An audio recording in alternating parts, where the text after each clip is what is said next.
One two scoop में आपका हार्दिक स्वागत है। मैं निज़ामुद्दीन काजी।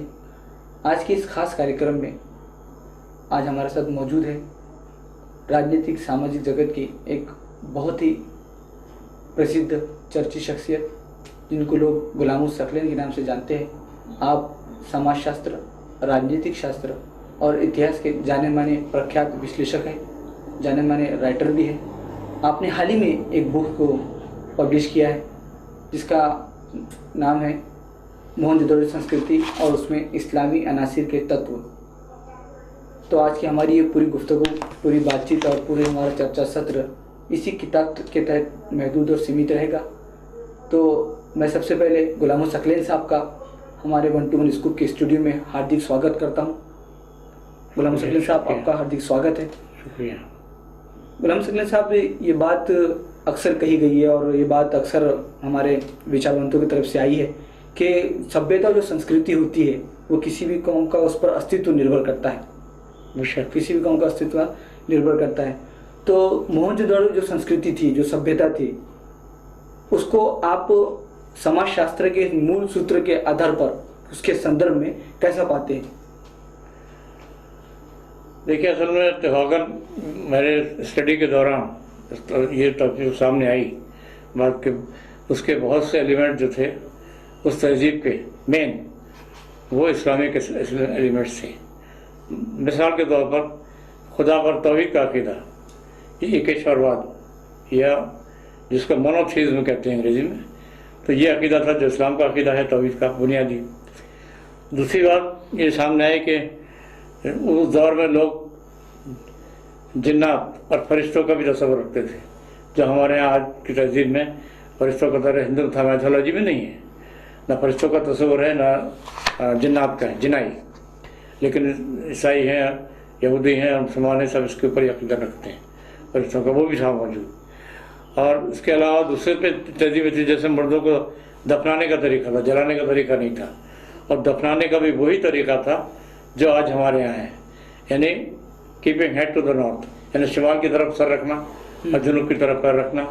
और रीढ़ का उस ज़माने में कफन भी दिया जाता था उनको। अच्छा, ये तरीका था दफनाने का। इसके अलावा कुर्बानी करने का भी तरीका था, लेकिन जिन जानवरों की हड्डियाँ पाई गई हैं, जिन जानवरों की, वो वही हैं जो इस्लाम में हलाल जानवर हैं। अच्छा, यानी बोवाइन फैमिली जिसको कहा जाता है, तो उस तरह के जानवरों की कुर्बानी का तरीका था। ये भी इस्लामी तरीका था। दूसरा ये कि शादी में महर अदा करने का रिवाज था, इसका जिक्र मनुस्मृति में भी है। अच्छा, जिसको कि उन्होंने उनका तरीका बयान किया है कि इनका इफरीत का तरीका क्या कहा है। अच्छा, यानी जिसको वो कहते थे डेमंस, उसका तरीका कहा है। अच्छा, उसके अलावा ये कि सोशल सिस्टम में मैंने ये अंदाज़ लगाया कि पर्दे का निज़ाम था, यानी सेक्स सेग्रीगेशन। अच्छा, दोनों सिनफों के मर्दों का और औरतों का अलग अलग दायरे का, इसको आर्किटेक्चर से प्रूव किया है, वो भी पाया जाता था। और उसके अलावा इबादत का जो तरीका था, जिस तरह नमाज हम आज पढ़ते हैं, जिस तरह एहराम बांधते हैं हज में, वो भी तरीका उसमें पाया गया है। उसके सबूत उस तहजीब में मिले हैं। अच्छा, तो ये जब चीज़ें सामने आई हैं तो मैंने पहले एक अंग्रेजी में मुख्तसर मजमून लिखा, जो रेडियंस में शाया हुआ कि religious beliefs and basic concepts in pre-Aryan period। अच्छा, ये शाया हुआ, लेकिन उसका कोई खास पजीराई नहीं हुई, कुछ ज़्यादा नोटिस नहीं लिया गया। फिर उसके बाद में कुछ और मजीद मुताला किया तो कुछ बहुत सी हकीकतें सामने आई और उसकी बुनियाद पर फिर वो किताब मैंने लिखा। आपने जो सबूत, जो तथ्य उसके अंदर फराहम की है या जो आपने मुहैया की है, उसके आधार पर तो ये बात बिल्कुल पानी की तरह साफ हो जाती है कि भारत जगत में या भारतवर्ष के अंदर मुसलमानों का जो आगमन है, इस्लामी तहजीब और इस्लामी सभ्यता संस्कृति का जो आगमन है, वो मुगल साम्राज्य से नहीं हुआ, बल्कि उससे पहले से उनका यहाँ पर अस्तित्व रहा है। जी, तो क्या ये जो मत है ये सही साबित होता है इसके बाद? देखिए, असल में गलतफहमी ये होती है जो हमारे यहाँ आमतौर से है, मिसकंसेप्शन, तो ये है कि इस्लाम एक नया दीन है, नया मजहब है जो हज़रत मोहम्मद सल्लल्लाहु अलैहि वसल्लम ने अरब में पेश किया। और ये बात सही नहीं है, इसलिए कि इस्लाम तो बुनियादी तौर पर कुरान इसका गवाह है और दूसरे भी हदीस भी हैं कि इस्लाम तो वही है जो आदम अलैहिस्सलाम का था, first profit and first man, उनका भी वही दिन था, इब्राहिम अलैहिस्सलाम का भी वही दिन था। और वो उसके शहादतें मौजूद हैं उसकी। इसलिए कि हम हज करने जाते हैं, उसमें तो ज़्यादातर सुन्नत इब्राहीम अलैहिस्सलाम की है। अच्छा।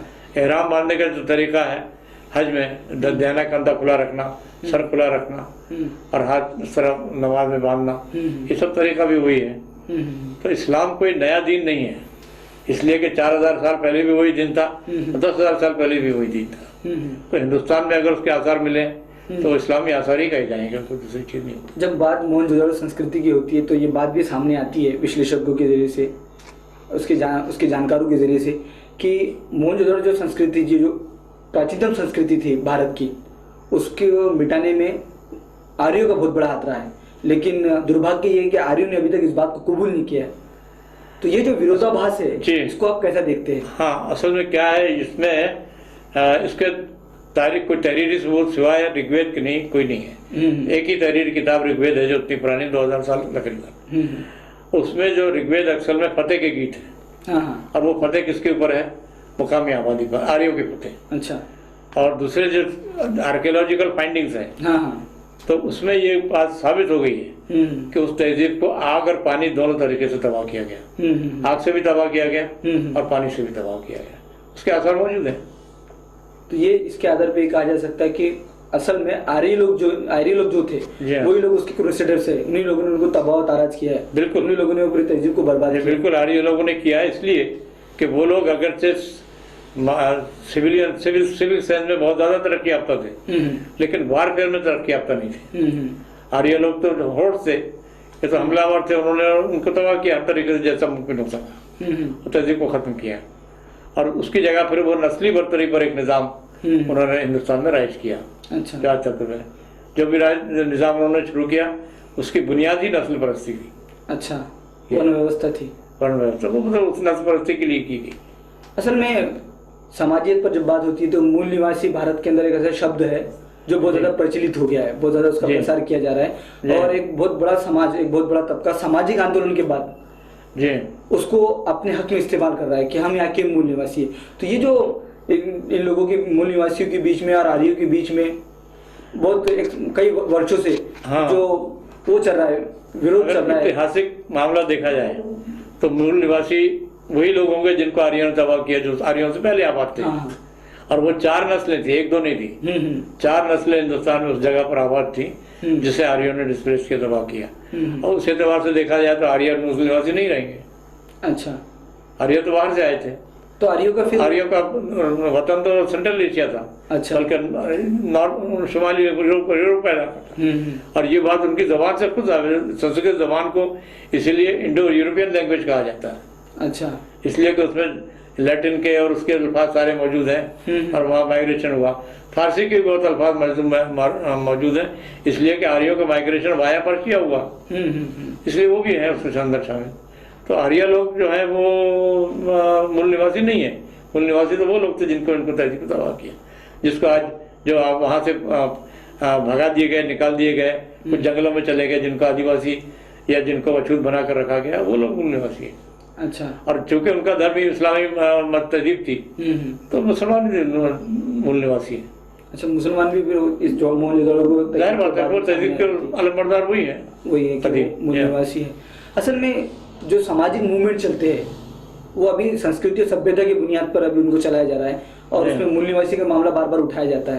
तो ये जो सामाजिक मूवमेंट की रूपरेखा अगर तैयार करनी हो तो उसकी दशा और दिशा क्या होनी चाहिए आपके इस पूरे अध्ययन के और अनुभव के संदर्भ में? होना तो ये चाहिए कि कदीम जो तहजीब थी उसकी जो बेहतरीन चीजें हैं उसको लिया जाए, जो हमारे सामने आ गई, जो तथ्य आ गए, उसको अडॉप्ट किया जाए, और उसके बेस के ऊपर फिर आगे सामाजिक उसकी निज़ाम तरतीब दिया जाए। ये नहीं होना चाहिए कि उस तहजीब को ख़त्म करने वालों का निज़ाम जो है नाफिज कर दिया जाए और वो नस्ली बुनियाद पर हो। वो जो तहजीब नस्ली बुनियाद पर नहीं थी। मोहनजोदड़ो में जो लोग पाए गए तहजीबी 4 नस्लें पाई गई। अच्छा, तो इसका मतलब ये कि वहाँ नस्ली इम्तियाज नहीं था और इत्तेहाद था। और मेरा ये कहना है कि वो इत्तेहाद बगैर एक खुदा पर यकीन किए हो और एक दिन पर कायम हुए, वो कायम नहीं हो सकता। और इंसाफ, वो बराबरी जो सबसे बड़ा उसूल था उसमें बराबरी का। अच्छा, अगर बराबरी नहीं होगी तो इंसाफ नहीं होगा, इंसाफ नहीं होगा तो अमन नहीं होगा, और अमन नहीं होगा तो तरक्की नहीं हो सकती। अच्छा, ये बताइए, आपकी समाज के अंदर एक आमूलचूल परिवर्तन लाने के लिए, भारत को समृद्ध, संपन्न और खुशहाल बनाने के लिए, ये जो सामाजिक और समाज के नाम पर, जात के नाम पर, धर्म के नाम पर जिस तरह विरोधाभास स्थिति बनी हुई है पूरे भारत के अंदर, तो क्या लगता है आपको कि भारत का भविष्य बहुत ज़्यादा उज्जवल है उसके संदर्भ में? ऐसा अगर जो तकसीम चल रही है हमारे यहाँ, जिस तरह का निज़ाम चल रहा है, इसमें तो कोई मुस्तकबिल में कोई रोशन नज़र नहीं आता। रोशन मुस्तकबिल उसी तरफ नज़र आएगा जब हम वो उसी कदीम तहजीब की तरफ पलटे जो यहाँ पहले भी थी और जिसको आज हम इस्लामी तहजीब कहते हैं। ये हमारा मूल वो होना चाहिए। और दूसरी बात यह है कि इक्वलिटी जो है वो तौहीद के ज़रिए से ही कायम हो सकती है। जब एक खुदा पर सबका अकीदा होगा, एक ही खुदा के बंदे होंगे, तो उसमें बराबरी तो आनी लाजमी है। और जब तक वो इक्वलिटी नहीं आएगी उस वक्त तक जस्टिस नहीं होगी, और जस्टिस नहीं होगी तो एकता नहीं हो सकती, इत्तेहाद नहीं हो सकता, तरक्की भी नहीं हो सकती। मोहनजोदड़ो हड़प्पा की तहजीब ने तरक्की इसीलिए की कि उनके दौरान में एक इंसाफ था, ये यकसानगी तौहीद बराबरी थी, और दोनों उसमें ये कि अमन अमान कायम था, इंसाफ था तो अमन था, और अमन अमान कायम था तो तरक्की की बेताशा। इतनी तरक्की की कि आज भी बहुत सी चीज़ें, बहुत से पहलू ऐसे हैं कि जो आज भी हिंदुस्तान उस पहलू पर तरक्की नहीं कर सका। मसलन शहरों में कवर ड्रेनेज, नालियों को बंद नालियों का रिवाज, साफ सफाई का इंतजाम बेहतरीन, ये सिविक सेंस जो है अभी तक हमारे अंदर वो पैदा नहीं हो सका है जैसा उस जमाने में था। अच्छा, तो आखिरी में एक सवाल ये आपसे कि मोहनजोदड़ो संस्कृति पर जो किताब आपने लिखी थी उसके प्रभाव सामाजिक स्तर पर कितने बड़े भारत के अंदर? ये तो मैं नहीं बता सकता, इसलिए कि किताब अभी 3 साल 4 साल पहले शाये हुई है। लेकिन ये कि उसके अलावा फिर और मुझे मालूमात भी हुई है उसके अलावा इंटरनेट पर, जो उस किताब में भी दर्ज नहीं की, अगले एडिशन में इंशाल्लाह आएगी। मसलन ये कि नमाज का जो तरीका हमारे यहाँ है वही तरीका उस जमाने में था। अभी तक तो ये लगा कि दाढ़ी रखी हुई है, मुझ तराशी हुई है, अच्छा। जो हमारे सुन्नत तरीका है। दूसरे ये कि हाथ बांधे हुए हैं, एहराम बांधे हैं तो सर खुला हुआ है, दाहिना कंधा खुला हुआ है, ये भी तरीका है। लेकिन अब मुझसे बाद में मुझे मालूमात हुई है कि 2 मुझसे और बरामद हुए वहाँ, जो कायदे की हालत में नमाज में जो कायदे की हालत में बैठते हैं वो भी 2 मुझसे बरामद हुए। उनकी भी दाढ़ी है, मुँह तराशी हुई है, यानी वो भी उसी अंदाज में जैसे कि आज हम नमाज पढ़ते हैं, तो इबादत का भी वो तरीका था। समाज में अमन अमान और सुख शांति लाने के लिए एक ही शुरुआत को कबूल करना निहायत ज़रूरी है। ये थे गुलामुल सकलैन साहब, जो हमारे साथ में मोहनजोदड़ो संस्कृति और उसकी हकीकत पर अपने विचार रख रहे थे। अब मुझे दीजिए इजाज़त, फिर मिलेंगे किसी एक नई शख्सियत के साथ, उसकी उपलब्धियों के साथ, उसकी सौगातों के साथ। जब तक के नमस्कार, आदाब, शुक्रिया।